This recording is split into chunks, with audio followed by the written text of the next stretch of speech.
Hi people, welcome back to my channel. I don't know why I just squealed like that. Sorry if I look a little bit tired and puffy. I'm in my luteal phase, and I haven't been getting the best sleep because I just haven't been getting the best sleep. I've been trying so hard and I don't. Anyway, welcome back to my channel. I actually got really inspired to record again. Well, one, I've been trying to post once a week, but two, like I recently got a comment from somebody. Shout out to you. I don't know if like you want to be like name being exposed online and stuff. So I'm gonna protect your privacy or whatever, even though like if you just look at my last video, you'll see the only person who commented. But it really did inspire me and make me mean a lot. Cause I'm like only even if one person watches my video or one person like responds, like it just feels like okay, cool, like someone relates, like I'm connecting with people because honestly, like not gonna lie, my social life right now is pretty like mm, I don't really have much of a social life right now. Like I have a social life, but it's usually at work and then like the one other friend I have and then like my family. Is that a social life? I don't know, but anyway, that's not the point of this video. I kind of just want to get straight into it because I've been thinking about doing this style video or this kind of video for a while now, but I guess I don't know, like I was kind of debating on whether or not doing it because I have been going through a lot of setbacks in life. So I'm like, does anybody really want to hear me, the person failing, talking about like setbacks and things like that when or like no talking about like books that changed my life and manifestation.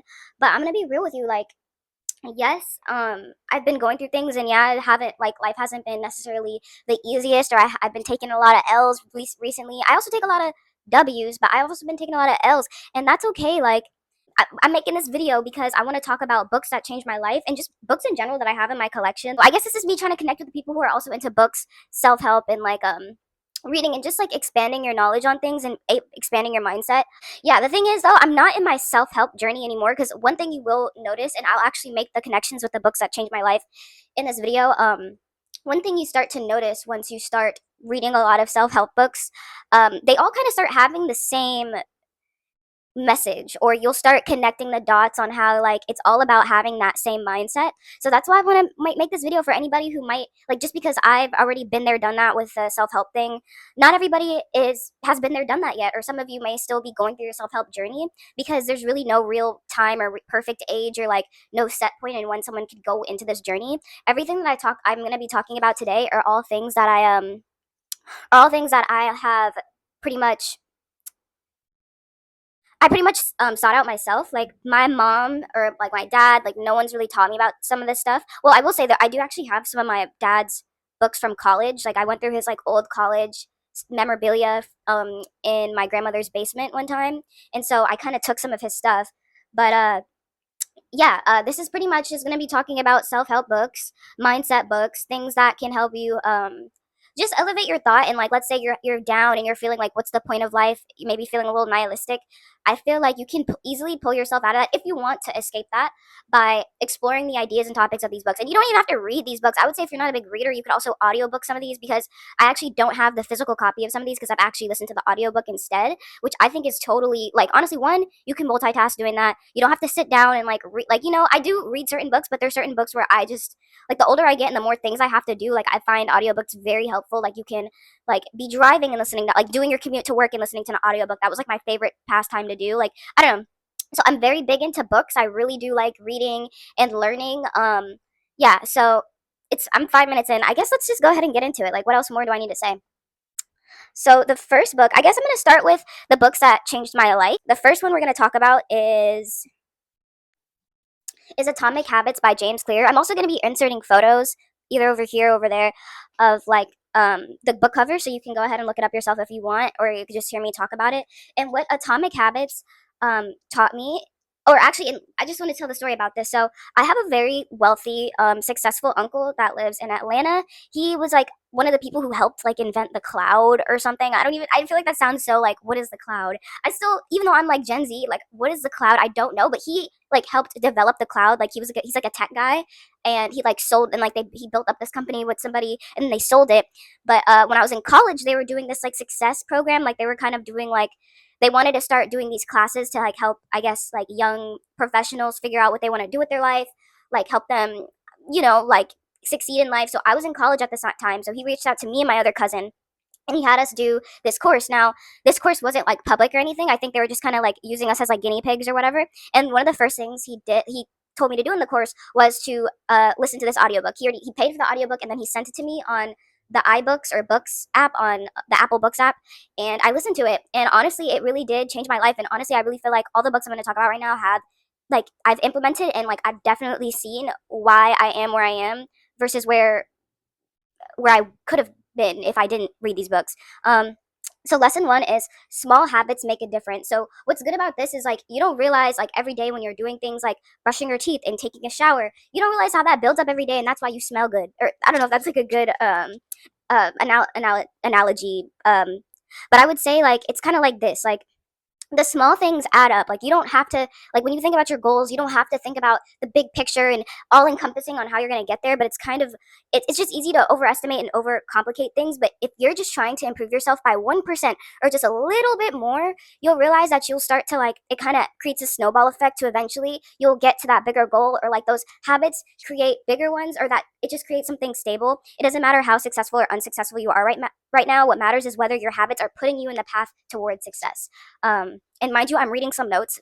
So if you see me looking over here, like, because my brain would be all over the place if I didn't. But yeah, it's just about getting 1% better. That's something that James Clear talks about in the book. So that could be with anything. Like, that's like if you're trying to start a health journey, that's like go instead of trying to hit 10K steps a day right off the bat, you could just start by adding 1,000 steps to your typical amount of steps. Let's say you're used to just walking 5,000 steps a day, like, and that's just between like doing your everyday tasks, working, walking around your house, like just like the natural steps you accumulate. You could just add another 1,000 to it, or 100, or just do it in increments to where you're not like overwhelming yourself. That's pretty much the whole idea. Or even with YouTube, like I for the longest time have had a really bad problem with consistency on YouTube, and really the only thing that has me sitting here recording right now is I just tell myself, hit record, pick a topic, don't worry about doing all that fancy editing, don't worry about how if you're going to do the thumbnail, just start getting yourself comfortable like showing your face. And honestly, that's how I feel like I've been becoming more consistent, not even really worried about like what the topic is. I know that kind of sounds maybe like too low effort, but I really needed to lower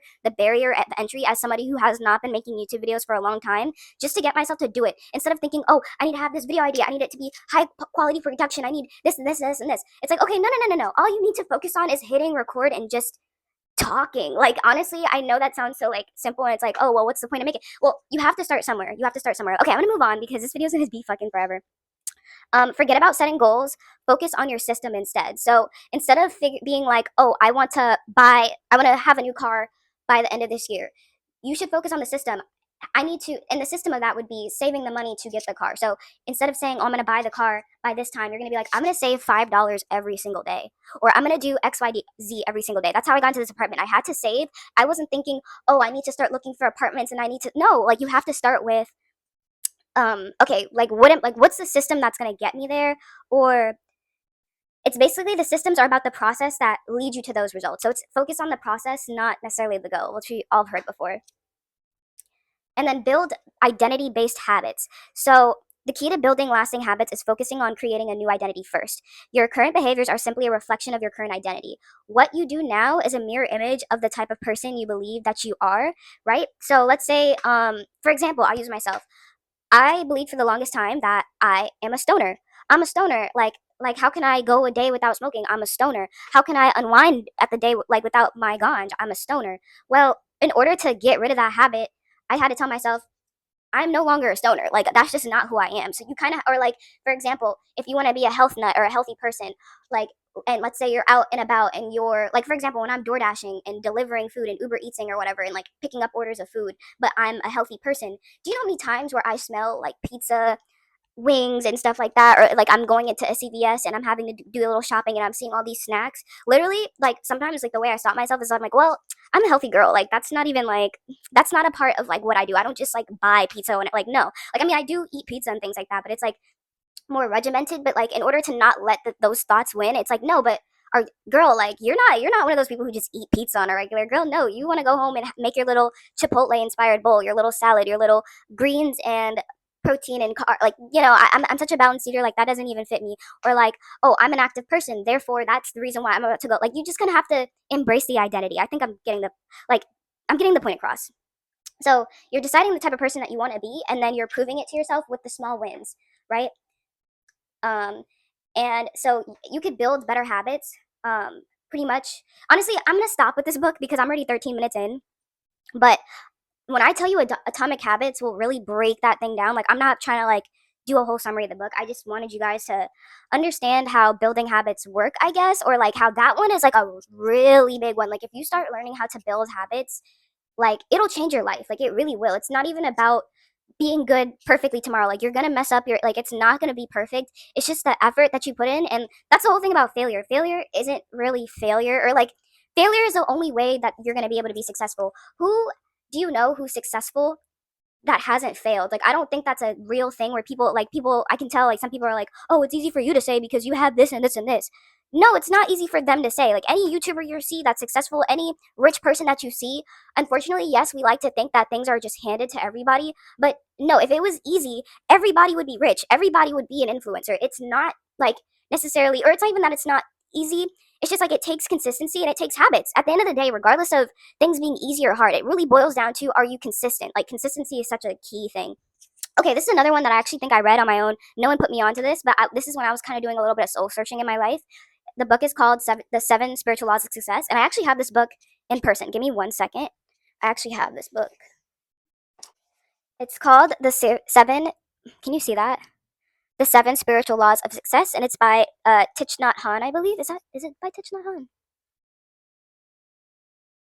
Where's the fucking? Oh no, not Thich Nhat Hanh. That's another person.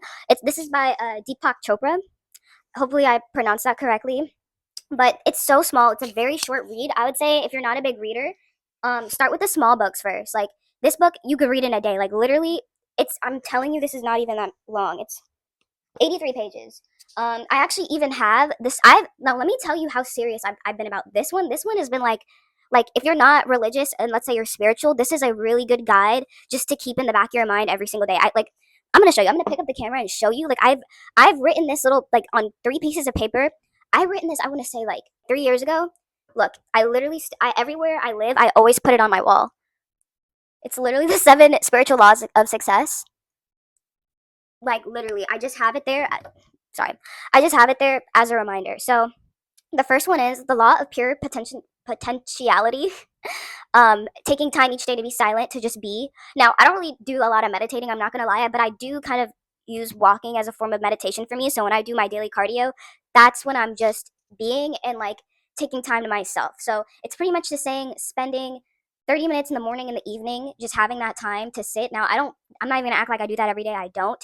But when I was really serious about this and I was locked in, I was doing that. So yeah, take time each day to commune with nature. I will begin my day with the statement, "Today I shall judge nothing that occurs." And throughout the day, I will remind myself not to judge. So I feel like that's just such a powerful statement because you're not, like, let's say, for example, when I lost my job, like, I mean, if you've seen that video, like, you saw my attitude towards it. It's not that it didn't bother me, but it's just kind of like you don't want to take on too much judgment of the world and what you think like you are just because you lost that job. Do not judge yourself, nor do you judge the people who let go. Like, don't even like dig that deep into it. There's no reason to judge anything here. Like, you're not God. Like, who's doing the main judging? God. And I'm not even saying that in like a Christian way. It's like if you believe in a higher power, you just know you have no room to judge anybody. We are all imperfect beings. I swear you will just let go of so much stress if you just stop worrying about who's judging you and you judging other people, or judging situations. The law of giving.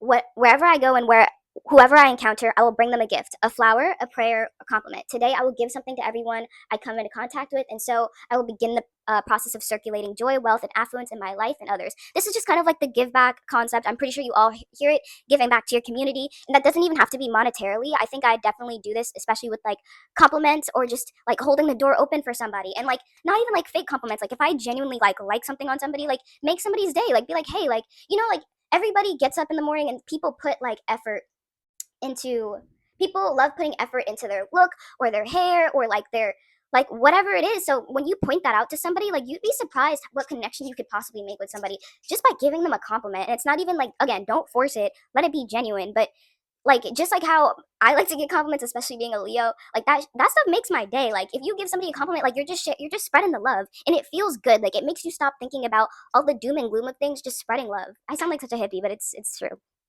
The law of least effort. Okay, I really feel like this is what I've been practicing with YouTube, but I will practice acceptance. I will know that this moment is as it should be because the whole universe is as it should be. I accept things as they are in this moment, not as I wish they were. I feel like that's pretty self-explanatory. But the second one for that is having accepting things as they are. I will take responsibility for my situation and for all those events I see as problems. I know that taking responsibility means not blaming anyone or anything for my situation, including myself. I also know that every problem is an opportunity in disguise, and this alertness to opportunities allows me to take this moment and transform it into great benefit. So all that really is kind of like alchemy, like alchemizing your situation, and also always taking responsibility for everything that happens in your life. Like, you need to stop putting the external locus of control on everything else. Like, oh, I lost this job because my manager, my boss hate me. Now, that's something I probably actually said, but I also had to look at myself and think, okay, but why else would I possibly lose that job? If I don't think that I necessarily did anything wrong, maybe it's just because I wasn't a good fit for them. Maybe this isn't where I'm supposed to be.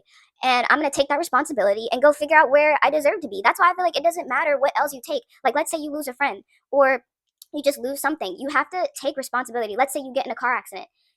Take responsibility. Even if that person hits you, you know, like, okay, maybe what could I have done? Unless like it's like a crazy reckless accident, because some people really are driving, but that's where defensive driving.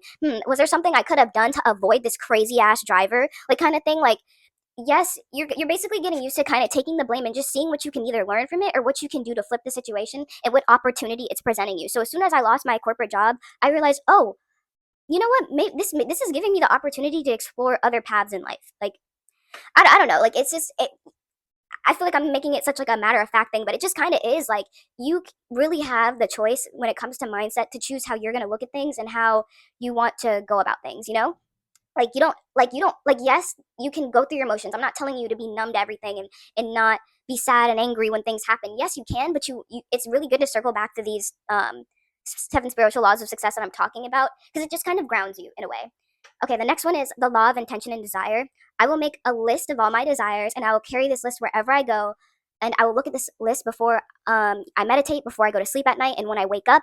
And I trust when things don't seem to go my way. There's a reason that the cosmic plan has designs for me much grander than even those I've ever conceived. I will remind myself to practice present moment awareness. So this is basically saying, like, again, everything happens for a reason. Now, this is actually something my dad and my grandparents have said to me my whole life. Anything bad or good happens, they always say everything happens for a reason. And even if you don't know what that reason is, like, I somehow find peace in that. Maybe not everybody can find peace in that, but just with everything, like getting fired twice in a row this year, like, there's a reason. Like, God is putting me through this so I can look back and, like, there's a reason why I'm going through this. God doesn't give you any situation, or spirit, whoever you want to call it, the universe doesn't put you through things that it doesn't feel like you can't handle. And you're going to learn something from it, regardless of if things suck or not. Like, you're going to learn something from it. So just accept it and take it as, great, I'm happy that this happened because this is giving me, like, you know what? Yeah, I already said it. Actually, and I want to show you this because I literally do have a list of desires that I take with me everywhere. I'm not even joking. I'm going to take it out of my wallet and show you. Hold on.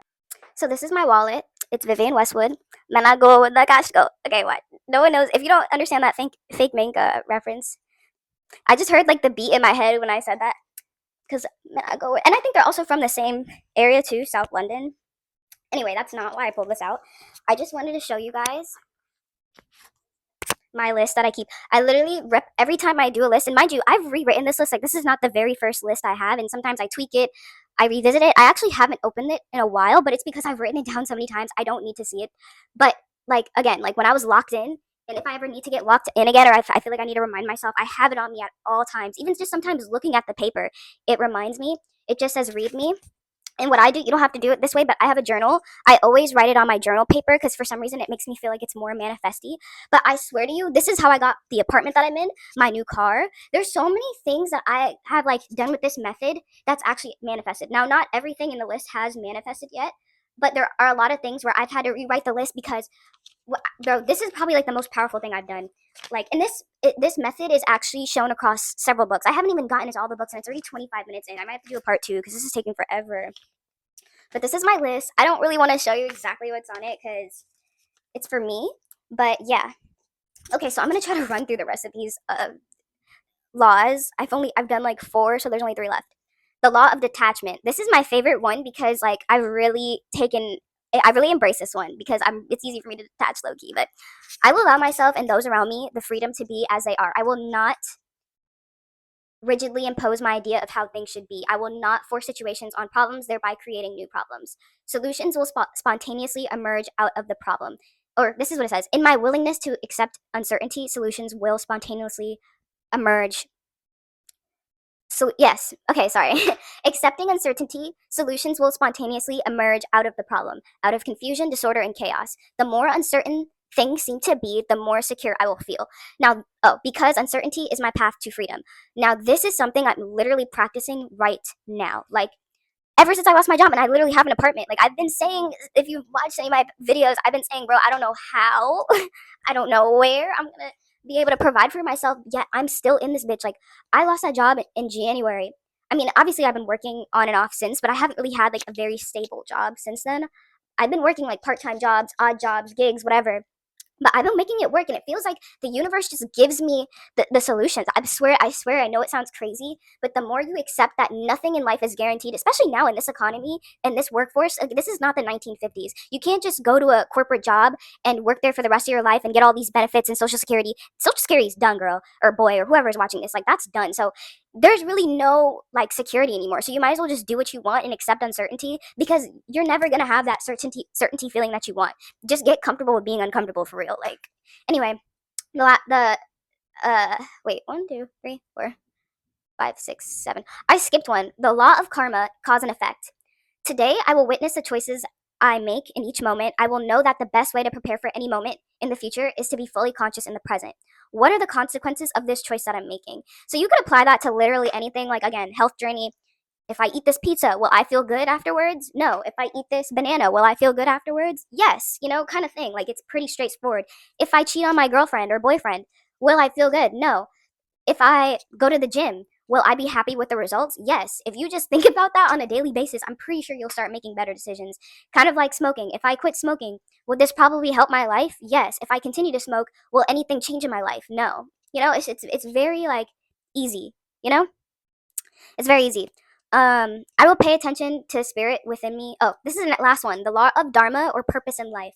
I will awaken myself to this deep stillness within my heart. I will make a list of my unique talents. When I express them and use them in service of humanity, I lose track of time. Sorry, I'm like reading my notes. I lose track of time and create abundance in my life as well as in the lives of others. I will ask myself daily, how can I serve and how can I help? So that's just about finding your purpose. What you need to be asking yourself is what you can do for others, not what the world can do for you. Now, I still struggle with this, but I really do feel like if you feel like you have no purpose in life, literally write. I've done this so many times. Write down what you're good at, write down what you like to do, write down things that you feel like can help people, and then kind of, think, okay, if anything's your purpose is making someone's day. Your purpose is helping your friends, your family. That's your purpose. Your purpose is helping your loved ones in any way you can, helping the random stranger on the street any way you can. That's everybody's real purpose. If you don't have a purpose, that's your purpose now. I'm sorry, I didn't mean to like just put that on you, but it's like, what other purpose do you want? Do you want to just be like selfish and make money? Like not selfish, but do you want to just be rich? What is that going to do for you? Like what is just having loads of money going to do for you? Nothing. So you need to have, like, that's another thing. People think that rich people, well, some of them probably only do care about money, but the ones that are like fire that you actually look up to, and when you hear them talk, you're like, oh man, they seem like a great person. I'm pretty sure money is not the only thing that's driven them to get the amount of money that they have. They probably really have like a mission that they feel like they're accomplishing in life. Like just really think about that. If you're not used to listening to interviews of successful people, I would definitely say find some people that you like, especially because I really don't believe in taking advice from people who aren't doing what you want to do in life. Like, no offense to some of my family members and like just random elders. Like, it's cool. You could take certain like advice when it comes to just practical things like credit. Like, if a random person knows about credit and they're like, hey, don't get into credit card debt, pay off your credit cards in time, or don't get, that's like, you could take that advice. I'm talking about things like when it comes to your life path, like someone saying, oh, you should be a doctor because doctors make money and da da da. Unless you want to be a doctor, don't listen to them. Go listen to the people, go listen to interviews of the people who actually like, you want to like do things with their life. Okay, I'm already 31 minutes in. Oh my God. All right, I need to like speed this up. Honorable mention, Rich Dad, Poor Dad. I'm going to put a little photo there. I'm not going to break that down. I think I just broke down the books I talked about because I really I really felt like those were the main ones that changed my life. Another book that I really liked, everyone knows who, maybe not everyone, Robert Greene. You've probably heard the book, The 48 Laws of Power. I have not read that book. I've actually read his other book called The Art of Seduction. And that's just a psychological guide to understanding and mastering the art of influence, love, and social persuasion, analyzing historical figures and seductive archetypes to reveal strategies for creating charisma, emotional connection, and subtle psychological manipulation to someone desire your presence and influence. Okay, so I do like psychology, and I wouldn't say that I've used this book to manipulate people, but it's really good. Like, all his books are really just about understanding the psyche, understanding the everyday person and how to connect with them. And that's not necessarily saying you have to take advantage, but if you want to garner certain attributes in life and become more charismatic or just being more magnetic in a lot of ways, men and women, I definitely recommend The Art of Seduction. I just found that one more interesting than the 48 Laws of Power. I haven't read that book, so I really couldn't tell you what's in it. But am I subscribed to Robert Greene's YouTube channel where he talks about this stuff? Yes. Would I recommend you guys go on there if you don't feel like reading the books? Yes. Okay, moving on. Okay, this is another one. Think and Grow Rich. Think and Grow Rich. Who is that by? By Napoleon Hill. Now that book I actually read. Like, I found a free PDF online, like pirated. Sorry guys, and that's illegal. But that also has the same practice about writing like it down and keeping it with you. That it's very similar to the Seven Spiritual Laws of Success. I would say that's another good book. Another one that I've listened to the audiobook for a while ago is The Compound Effect. That's pretty much the same thing as Atomic Habits. I feel like if you read The Compound Effect or Atomic Habits, you're getting the same information. So I would say pick one. Um, but basically, the compound effect is the more you build habits, the more it'll kind of just snowball to where one day you wake up and you're this whole new person because you've been like solely compounding good habits. That's pretty much that. Okay, so I kind of went through all the books that changed my life, and it's already like 34 minutes in, so I feel like I'm just gonna like show you some books I'm into for the last 5 minutes. So maybe cap this off at 40, and then like when I go back and edit this, maybe I could cut out some parts. I don't know, but I've kind of been yapping the whole time. Okay, so these are not even all my books in my collection that I'm showing you, but I just want to show you ones that I either want to read or have read. Starting with the book that I was literally obsessed with and read twice. Member of the Family by Diane Lake. It's all beat up because like it's just a soft cover book, but this is literally about one of the youngest members of the Charles Manson family. She grew up in, I think she was like born in the 50s. She was raised by like hippie parents. Like this was like peak like Americana culture. And I don't know why I've always been very like obsessed with learning about cults, but it's more about the psychology behind it. And then also there's a lot of information. I don't know if you guys have heard of Chaos by Tom something. Uh, Joe Rogan had him on, but he was talking about how Charles Manson has a connection to the CIA and all this crazy stuff. Now, when I read this book, that was like before I even knew about that. And I don't know why I always gravitated to him, but this is literally like the best book I've ever read. Like, I probably will revisit this again. Um, because it's basically about the story of Charles Manson, life inside his cult, and the darkness that ended the 60s. So yeah, literally, this girl's story is crazy. She grew up with hippie parents. They dropped out like during like the 60s and like the summer of like all that stuff. And then she literally ended up leaving her parents because they were kind of neglectful in some ways because they were so hippie-ish and dropping out and stuff like that, like literally taking her out of school and all that stuff. And she runs into Manson. She's like, I want to say 13, 14, 15, 16. And yeah, very pedo vibes for Manson to take her on. And she just talks about all the crazy shit she's witnessed. And there's just a lot of like 60s culture like tied. It's good. It's so good. Oh my God, it's so good. I haven't read this book, but I was talking to this guy. Like, we were not dating, but we were kind of like, whatever. And funny enough, he had a Charles Manson book. And then I was like, oh, can I borrow it? But then by the time like we fell out, and like I stopped talking to him, like I never gave him the book back. But I haven't read this one, but I also have another Charles Manson book. Just thought you'd okay. This is another book that I haven't finished reading, but you'll start to see a theme here. Worldwide Evil and Misery: The Legacy of the 13 Satanic Bloodlines. Okay, I'm not even gonna explain that one. You're just gonna start seeing a connection with books I like. Now, this one I actually found in my dad's collection of like college stuff. Behold a Pale White Horse by William Cooper. Now, I think this guy was like a part of the CIA. Yeah, Bill Cooper, former United States Naval Intelligence briefing team member, reveals information that remains hidden from the public eye. Now, this came out in like the 90s, I think. But basically, it's like exposing stuff. It says, this information has been kept top secret government files since the 1940s. And this book was like banned in like, I think this country or like certain countries too.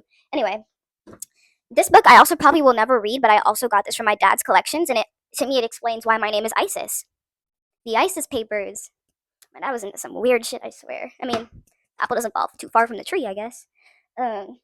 This is another book that I borrowed from a friend, and I just forgot to give it back to her before we parted ways.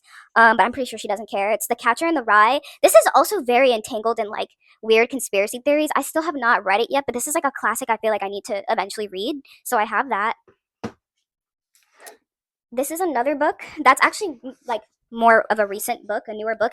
It's called The Creative Act and Way of Being by Rick Rubin. I don't know if you guys know who Rick Rubin is, but he's a very prevalent music producer that's worked with like the Beastie Boys, and like I think that was like his first start. He just worked with like a lot of popular influential artists throughout the years, even though he doesn't like actually play any like instruments. He just always had like an ear for like good music, I guess. And he dropped this book, and I've always been like kind of a fan of him. So I still haven't read it though. I think I read like a few chapters, but I never read the full thing.